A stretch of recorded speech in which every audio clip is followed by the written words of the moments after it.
Oh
तुमचा कितीही मोठा अन्याय केला असू द्या,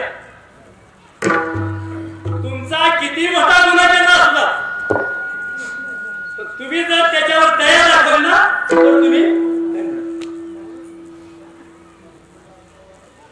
ऐका जरा, महाभारत तुमचं सांगतो, महाभारत ज्या वेळेला कुंतीची 5 मुलं अश्वत्थाम्यानं मारली, मागचा भाग जाऊया भूगोल तुझ्या सोडून महाभारत. ज्या वेळेला दुर्योधन पडला, माझी मोठी तर मी पडला, त्यावेळेला अश्वत्थामा त्याच्या जवळ गेलेला आहे. दुर्योधन रडतोय, अश्वत्थाम्याला रडायचं नाही. नाही एवढ्यासाठी मी आता मी मेलो म्हणून रडत नाही, की माझं मध्ये म्हटलं नाही, मला याच्यासाठी रडू येते. माझी 100 ते 100 मिली, पण 5चा 1 सुद्धा मेला नाही. 5तला बरं आहे कोणाच्या म्हणण्यात त्याच्या म्हणतात त्यानं मारा पाहिजे. आणि त्यावेळेला अश्वत्थाम्याला सांगितलं, त्या दुर्योधनाला, तू जर त्याला सेनापती मारली असता ना तर याचा एकही पांडव ठेवला नसता. कोण म्हणतोय? अश्वत्थामा म्हणतोय. त्यावेळेला दुर्योधनाने सांगितलं, ते बघ आता सण नाही काय, पण जात्रा दिलं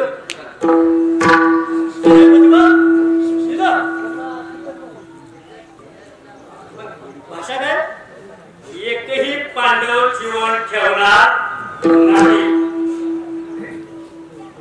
अश्वत्थाम्याला सेनापती दिलेलं आहे. अश्वत्थामा निघालाय, रात्रीची वेळ झाली. असाच एक वटवृक्ष होता, अनेक पक्ष्यांची घरटी होती, त्या तिथं थांबलेला आहे.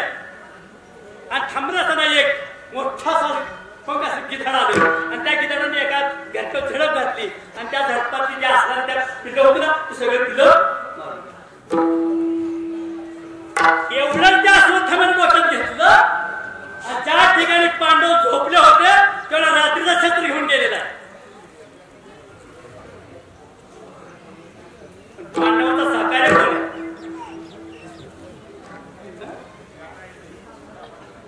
पांडवाचा सहकार्य आहे ना, पण जरी सहकार्य तरी प्रारब्ध चुकलेलं नाही. सहाय्य केले हराराची, प्रारब्ध कोणाशी कळलं. पण भगवंताने काय केलं, ज्या ठिकाणी 5 पांडव झोपले होते त्यांना बाजूला नेलं, आणि त्या ठिकाणी त्याची 5 मुलं असणारी तर द्रौपदी 5 मुलं त्या जागेवर झोपू. अश्वत्थामा आलेला आहे, जसं त्या गिधाडात झडप घातली तशी शस्त्र घेतलं आणि 5ही मुलं मुक्ती होती. जाऊन दुर्योधनाला सांगितलं, 5च्या 5 5च्या 5 पांडव. दुर्योधन म्हणतो, अरे आतापर्यंत म्हणून नाही, तो आता कसं शक्य, मला नाही खरं वाटत. पण महाराज त्याचा केस होता, त्याचं तेवढं मुंडकं आणून दाखवत होतं मला.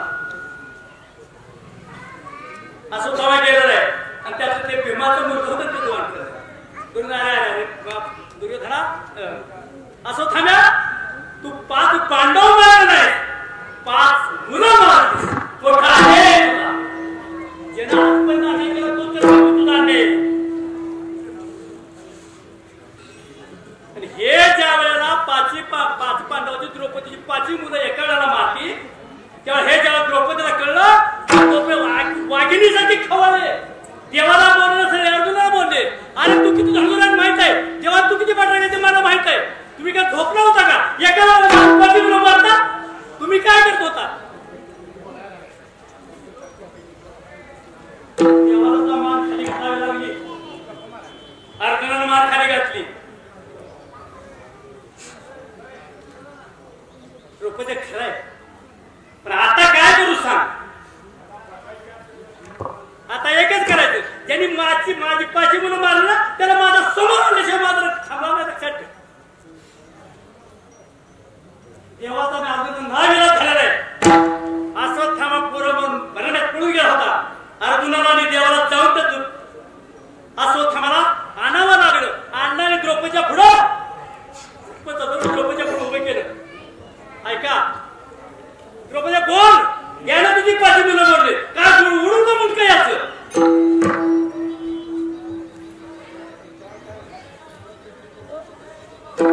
धन्य ते संसारी दयावंत जयंतरी. देवा अजून सांगितलं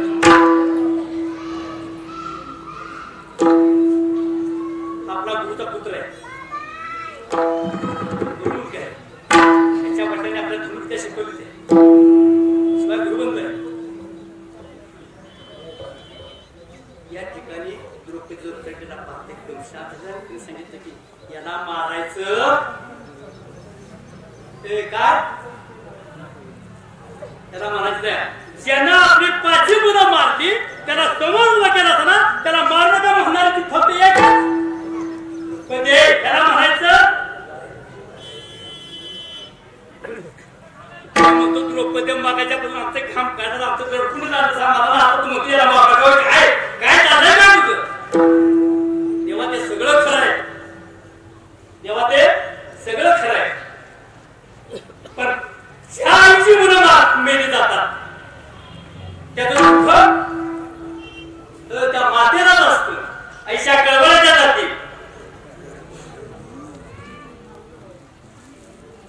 माझी 5 मुलं मारली, हा गुरुपुत्र आहे, ह्याच्या आईला हा एकुलता एक आहे, याला मारू नका, याला असाच सोडून द्या. याला म्हणायचं संसारी दयावंतरी, आणि ही दया आहे ना तू तुझा क्षेत्र आहे. वात्रासभा मारा केला तुझी आलं पटपट होत जातो, तुझा क्षेत्र आहे. मला सांगा एका राक्षाला मारसाठी दुसरी किती तपश्चर्या द्या आणि त्याच्या हातात वात्रासभा मारायचं आहे. त्याने तपश्चर्याला मारायसाठी केली होती का? पण ब्रह्मदेवाला सांगितलं नाही, दुधीची ऋषीची हाडं आमल्याशिवाय त्या सत्याचे हात वात्रातून मारणार नाही. आणि म्हणून सगळे देव आले कुणाकडं, दुधीच्या ऋषीच्या पाया पडले, सगळे देव बघितलं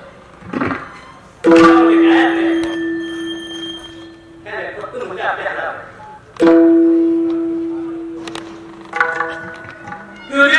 आपला ध्येय आपला ध्येय पाडला आणि त्या हाडं तुझी आणि त्याला वापरून मारायला म्हणायचं नमस्ते दया. पण एकाला मारल्याशिवाय एकाला लक्ष केलं दुसरं लक्ष होत धन्य ते संसारी दयावंत जे अंतरी.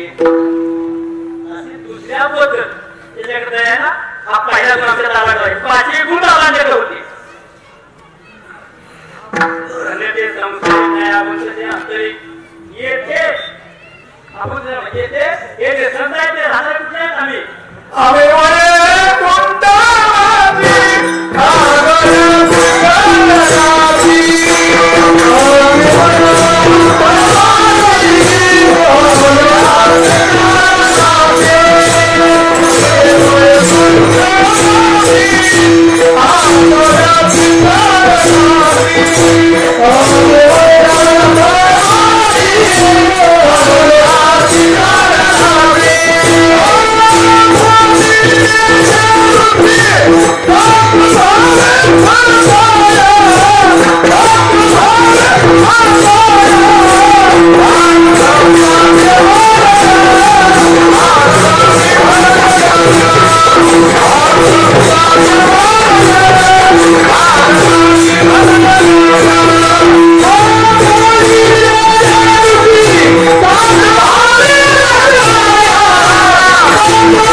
तुम्ही अहिताच्या वाटेत झाला तुम्हाला हिताचा मार्ग उमेदता येतात अहिता बाजूने काढते एवढी वाढवते नाही सुची पुरवते संत जगात तुम्हाला मार्ग दाखवते राखू नये आम्ही वैकुंठवासी आलो याच कारणामध्ये तुमचं कारण तुम्हा आम्हाला हिताचा मार्ग संधी आले तर हित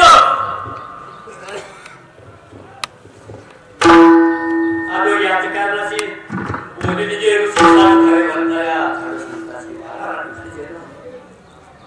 संत येथे आले आणि तुमच्या आमचे उपकार केले उपकार आले काय या जगावरती सगळ्या पृथ्वी आपले पाच सगळे उपकार आहे सगळ्यात उपकार तुम्हाला जन्माला घातले उपकार होत नाही केले उपकार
देह जाओ आत्मा Oh,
Yeah.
तुम्हाला करायचं आपलं बोलणं कसं असावं आपलं बोलणं कसं असतं की शत्रू आहे ना तो कसा तुला आपल्या शत्रू जरी असला तरी शत्रू मित्र म्हणजे बाधित आहे त्याच्याकडे मधुरावाने ना मधुरावाणी मोठी तुका म्हणे भावपुटी त्यांनी ते संसारी दया उपकारासाठी आले करण्या वैकुंठीला तिथे वचन नाही उदासीन मधुरावाणी मोठी तुका म्हणे दयाचे गुण आणि संतांच्या संतांच्या दादा ते सांगतायत माऊलीची दया आहे सर्वांना माहिती सांगून घरून नाही माऊलीची दया दाखवून नसती तो त्याला आम्ही नुसतं माऊलीने बघितलं चढून गेलं आमच्या तुकोबरांच्या बाबाजीने नुसतं बघितलं गेला आज त्यांचं नाव राहिलं नातांची दया सगळ्यांना माहिती खरे जणांचं पोरगं उत्तर उठण्याचं कडे गेलं गावामध्ये देव दुसरा त्याला पाणी पाजलं पुष्कळ वेळ आपण लक्षात ठेवा धन्य ते संसारी हा संसार संपलं बरं का तुमचा संसार जुळला ना ते सांगायची बी गरज संसार दुःख म्हणून सांगून तरी काय करायचं त्याला तो संसार तिथे घेतला नाही तर लक्षात आलंय का हा संसार आहे धन्य ते संसारी दयावंतचे अंतरी उपकारासाठी आणि घरच्या वैकुंठी वचन नाही मधुरावाणी मोठी तुका म्हणे भावपुटी येथे उपकारासाठी आणि घरच्या वैकुंठी धन्य ते संसारी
त्या दादांची चैत्र वद्य अष्टमी समाधी सोहळा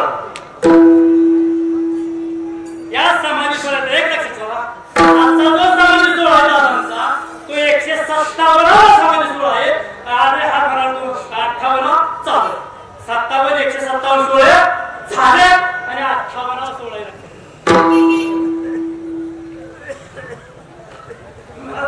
आकडा काढला कसा काढला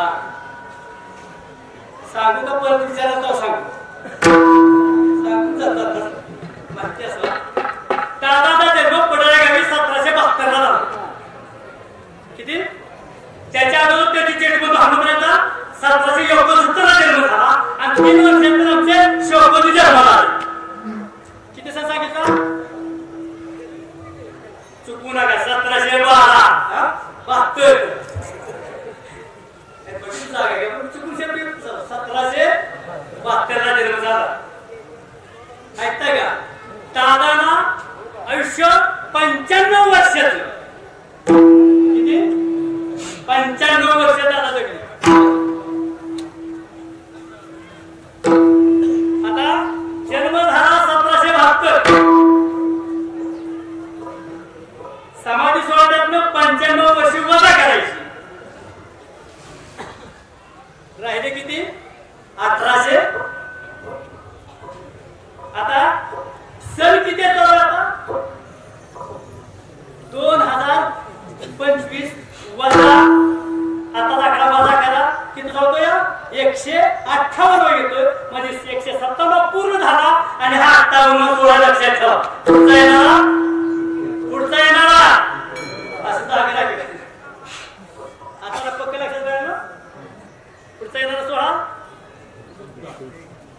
100 असणार का तुम्ही तू असल्यावर असणार तू असल्यावर तुम्ही जबाबदार असल्यावर असू द्या विनोदा भाग करून द्या 158 वा सोहळा आहे 170 पूर्ण झाले दादांचं गाव पडळ त्यांच्या वडिलांचं नाव शिवाजी पाटील पूर्वीपासून बरोबर आहे असं काय असं काय बरोबर उचक्यात टाकू नका चुकलं शिवाजी पाटलांची गुण अगोदर मूळ घराणं पाटीलकीचं त्यात धार्मिक घराणं आणि त्यामुळे त्यांच्या घराण्यामध्ये हे सगळे वारकरी संप्रदाय पहिल्यापासून त्या पडळला येत त्यांना तो मुलगा झाला पहिला तो हनुमंत पाटील मग त्याचा जन्म सांगितला 1769 झाला आणि 3 वर्षानंतर दादा जन्माला आले त्याचं नाव शेकोजी ठेवलं पण जगताचा नियम आहे जे आपल्या घरी येतो ज्या आपल्या संसाराची भरभराट होते ना त्याला आपण काय म्हणतो हा देवगुणी पोरगा कसं आहे देवगुणी पोरगा आहे हो अहो आमचं पोरग जन्माला आलं तेव्हापासून आमचं संसार काय सुद्धा नव्हतं म्हणजे पोरग जन्माला आल्यापासून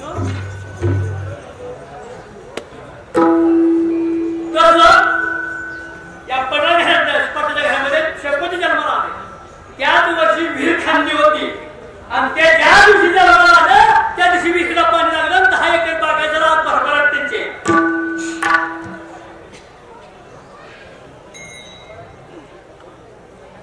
माणसाचा जन्म सुद्धा चांगल्या म्हणतो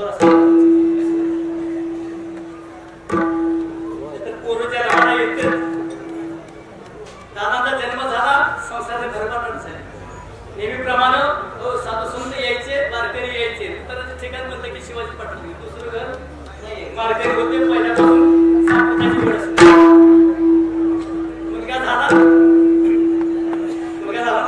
ना असं बोलत आहे का कुणाला म्हणलं तर मुलगा झाल्यानंतर त्या काळ होता आता मुलगा झाला तर काय करतो आपण वाटतं का त्यावेळेला पेढ नव्हते ना त्यावेळेला आपल्याला मुलगा झाला देवगुणी आहे म्हणून शिवाजी पाटलाने खोबऱ्याची वाटी तिथे गुळ भरून सगळ्या गावाला वाटला बघताय काय आम्हाला एक पेढ वाटलं आम्ही 3 ठिकाणी गुळ वाटतोय खोबरं गुळ असं नाही बोलू नका बोलू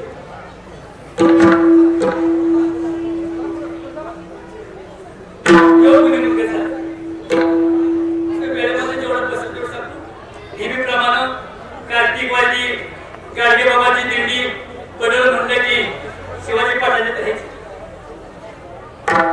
आणि दिंडीचा अगोदर पूर्ण होता ठरलेले दिवस मुक्काम असायचे त्याप्रमाणे दिंडी आले सगळे पूर्वीची काय म्हणतात दौंडी द्यायची आज कीर्तन आहे वगैरे असं तसं हनुमान पाटला अगोदर त्याचे मुलगे होते पक्वत वाजवायला तयार होते घरामध्ये होता सगळ्यांनी दौंडी दिली आणि सगळे चौकीवरती लोक जमा झाले असं कीर्तन आणि जे हनुमान पाटील होते त्यांनी शेकोजीला सांगितलं बरं का शेकोजी मी कीर्तनाला जातोय आपल्या खळावर रास पडली आहे धान्य भरपूर आहे पूर्ण आहे त्याची राखण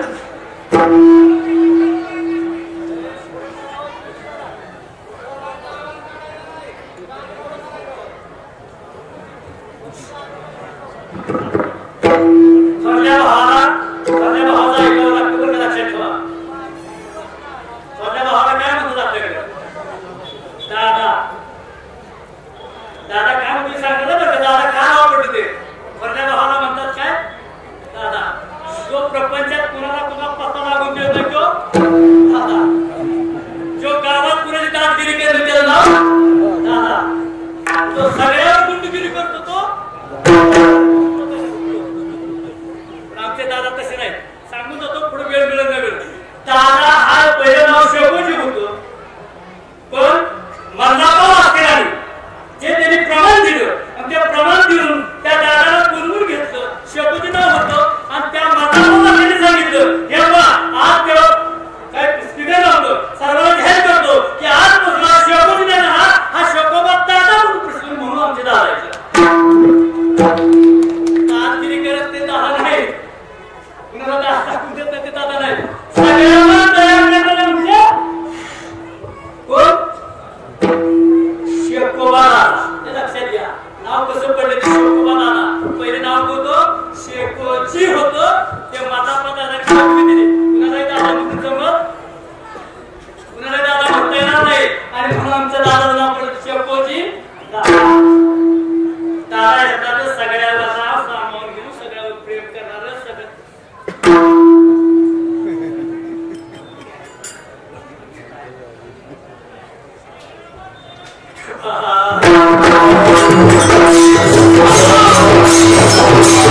थोडं जेवढं काय माझा प्रयत्न करता तेवढं धन्य तुकोबा समोरतो तसं धन्य आमचे दादा त्यांनी केल्या पुरुषार्थ त्याचा थोडाफार सांगतो पण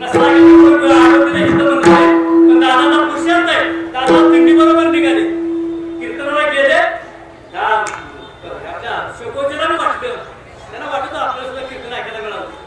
पण थोड्या भावांना राहण्या दिले तर दादांवर सांगत की वैरण टाकली त्याच्या भंकर टाकलं विषयाला केलं कुठे डोक्यास दाखवलं चोर वाटलं कीर्तन ऐकलं कीर्तनाची आरती झाली की शोकोबाला मी सांगणं होतं हनुमान पाटील तिने घाले पुढं दादा चालले कोणतरी चालतंय ओळखलं नाही पण पुढं कोणतरी चाललंय म्हणलं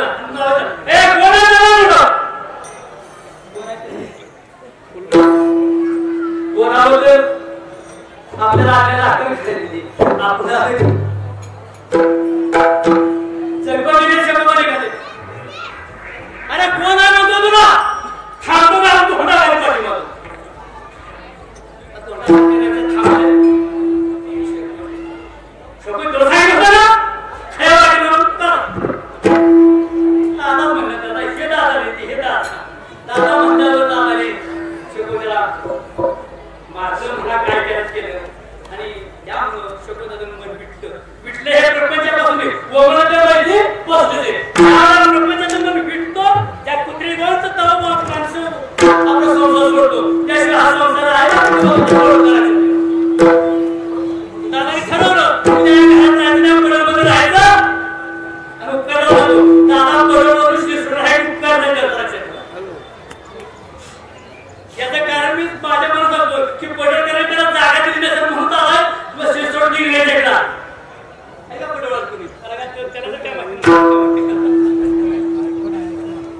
दादा तिथं सांगून दिला तर दादा इकडे आले उपकार तर तुमच्या उपकार देणे घेते शिरसोड झाली दुसऱ्या दिवशी झाले दिंडी निघून घेते दिंडीच्या मागे निघाले सगळ्यांना आवाज पाहिजे पण दिंडी जावं मागे एकूण 3 दिवस शोकोची दिंडीच्या मागे चालतो 3 दिवस अन्न नाही पान नाही काय नाही घरात टिकला असल्या कपड्यावरती घरात देवाला नमस्कार केला आणि दिंडीच्या मागे निघाले 3 दिवस झाला अन्न नाही पान नाही पण एकच ध्यास देह जातो पांडुरंगाचं दर्शन घेतल्याशिवाय मागे नाही यायचंच नाही मागे हा संसार लोक आहे का नको आहे तसं पाहिजे तर शोकोजीची आई वडील वाढले शकोजीचं लहानपणी झालं होतं पण शिकण्याची मुलगी त्याला खायला गेली होती पण ती मुलगी लहानपणी वाढली वाढल्यानंतर आता काय बरेच लोक जमा झाले दादाला विनवणी केली दादा तुम्ही दुसरं लग्न दादाने स्पष्ट सांगितलं मला आता या संसाराच्या भानगडीत पडायचं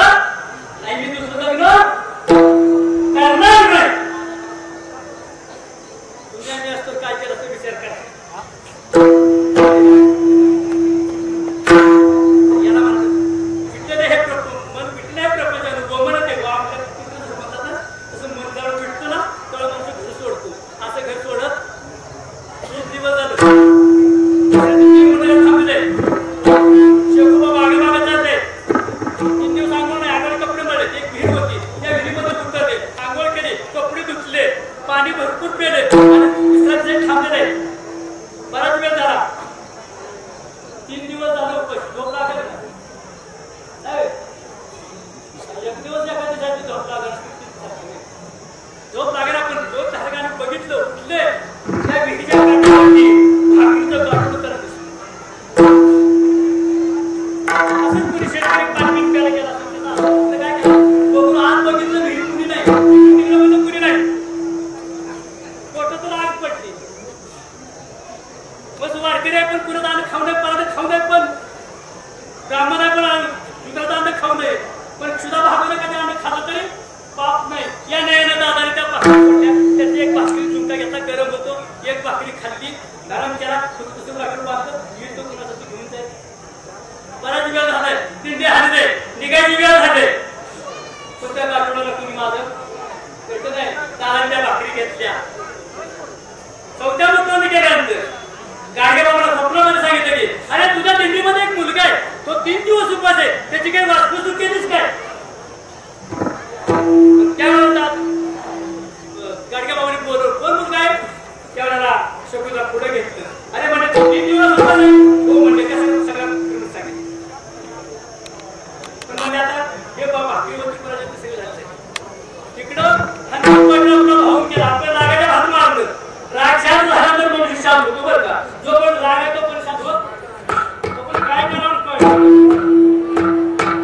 भाऊ नाही शकुनी नाही तिकडे तिकडे शोध केला दिंडीत गेल्याचे दोन घोडेस्वार पाठवला आणि मागं मागं चालतो दिंडीत पण सामील जात होतं शकुनीने आपलं घोडं वळखलं आता दडायचं कुठं पूर्वीची पद्धत झाडे दाट होते शोकोबाचा हातावर चढून बसले ते घोडेस्वार आलं की काय पत्ता लागला नाही दिंडी हाती उतरलं घेऊन गेले शकुनी इकडे सांगितलं की शकुनी दिंडीमध्ये हनुमान पडायची खाती झाली होती कसं नाही पुढून माघारी दिंडीला मागं हुडकत आहे पुढे जायचं आणि पुढून माघारी तोपर्यंत शकुनी दिंडीमध्ये सामील झाले होते चौथ्या दिवशी हनुमान पटराले चौकशी केली शकुनीची भेट घेतली शकुनी परत आठवण केली शकुनीची भेट घेतली सांगितलं आता येणे परत संसारामध्ये येणे नाही दिंडी मार्गाने सांगितलं आमचा भाऊ आहे त्याला परत आणण्याची जबाबदारी घेतली याला जायचं परत यायचं नव्हतं दिंडी पंढरपुरामध्ये गेली दिंडी परत निघायची वेळ झाली नाही थोडक्यात सांगतोय पण त्या दिंडीमध्ये हे सामीलच झाले नाही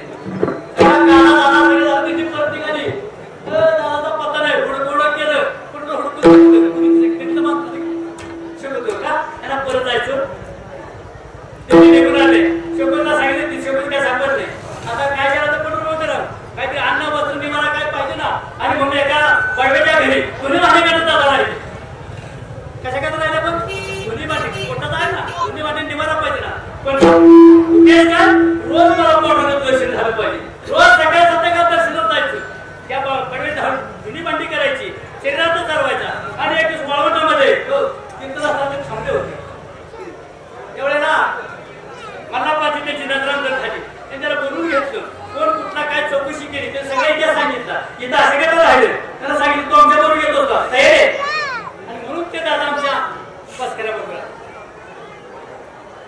दिंडीमध्ये आणि त्यांच्यामुळं हा आषाढी शब्द सोहळा होतो आषाढी सोहळा सामान दादाने चालू केला कुणाचे काही घेत नव्हतं लक्षात दिंडीमध्ये एक प्रकार असा झालेला आहे दिंडी तांदूळवाडीला होती त्यावेळी पद्धत होती वारकरी जायचं भाकरी मागून आणायच्या आणि कालवण तेवढं बनवायचं काय बनवायचं कालवण पडला कोरड्याला कालवण्यासाठी त्याला म्हणायचं कोरड्याला कालवण्याच्या त्याला म्हणायचं आणि कोरड्यास कशाला म्हणायचं आपण मस्त कोरड्यास कशाला कोरड्यास हे कोरडे पदार्थ आहेत ना ते कोरडे पदार्थ तुटले बसतात म्हणून त्याला म्हणायचं या कोरड्याला काहीतरी म्हणून नाव जाऊ द्या पाकरी मागून सांगितलंय एक जणाला पैसे दिले आणि वाण्यातून तेल आणा सांगितलंय तू वाण्याच्या तेल घेतलं नाही पण वाण्याकडून चुकून डोळे दिला त्याला कर्ज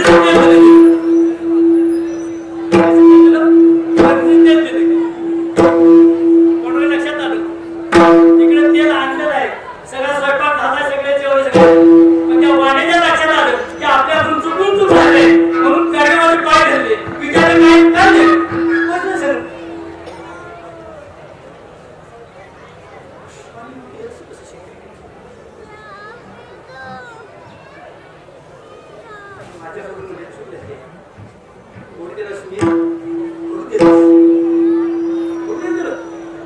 ज्या वारकऱ्याला बोलवलं होता त्याला सांगितलं त्याला बोलवलं काय प्रकारे बोलले मी तेल घेतलं वाटेमध्ये गेलो मला कोणतरी भेटलं आणि त्यांनी सांगितलं शेत तेल नको हे तेल घेऊन जा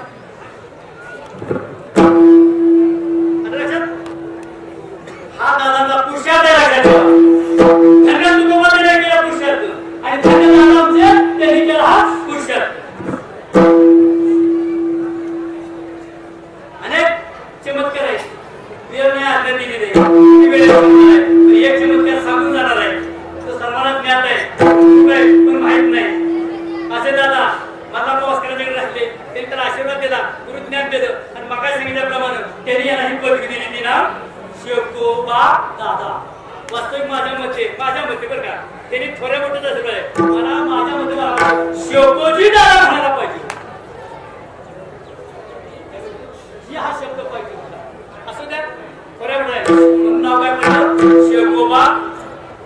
असे दादा येऊन इथं पडले बोलते तिथं आले तिथे आले तिथं असणारे ते तिकडे त्यांच्यामध्ये राहत असत. काय त्यांचं नाव येतं वाडा व्हायचं.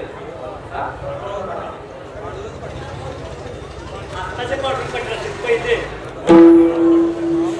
भाऊ पाटील. यस बरोबर आहे भाऊ पाटील. त्यावेळेला भाऊ पाटील त्यांचे शिष्य होते तिथे राहायचे आणि सगळ्या सातारामध्ये त्यांचा कीर्तन चालायचे. एक दिवस सातारामध्ये ऐका थोडक्यात जल मंदिर होतं. जल मंदिर कीर्तन चालू होतं. छत्रपती शिवाजी महाराजांचा समाज बसलेला आहे. कीर्तन रंगामध्ये आलेलं आहे. मध्यंतर झालेलं आहे. आणि अशा वेळेला दादानी उडी मारली हात जोडला. हा प्रकार कीर्तनात नसतो. सर्वांनी बघितला पण कीर्तनात बोलायचं चुकला तरी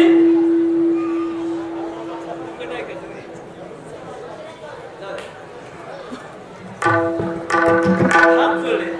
कीर्तन संपलेलं आहे. सगळ्याच्या मनावर दादाने कीर्तनामध्ये हात का जोडले मी विचारायचं. राजा छत्रपतीने विचारलं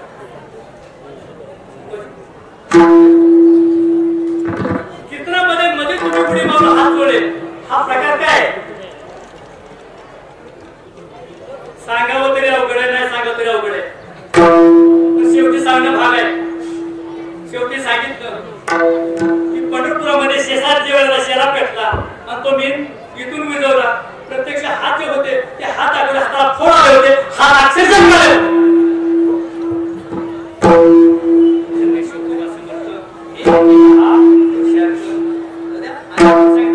आणि म्हणून आज जर तुम्हाला खरा तर पाहिजे तर 158 तुम्हाला माझं पुढची कुणीतरी सापडण्यास वाटत असेल तर काय करा.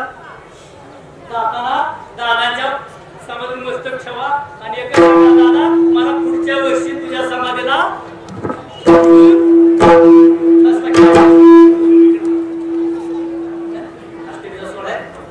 आणि म्हणून धन्य ते संसारी घरासाठी आले आणि शेवटी मला मुद्रा वाणी तुझा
Thank you.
वाईट वचन घडत असते. तू का म्हणे माझा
Oh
तेव्हा सर्व वारकऱ्यांना विनंती, परगावची लोक आणि गावातील लोक यांनी आता सध्या लगेच मिटिंगला बसायचे.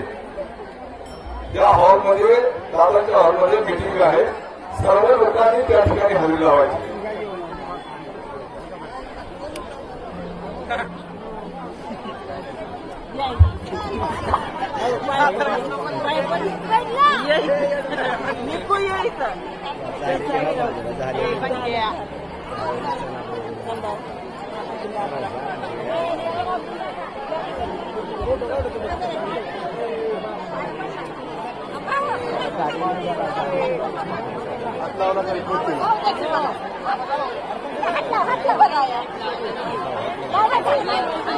हात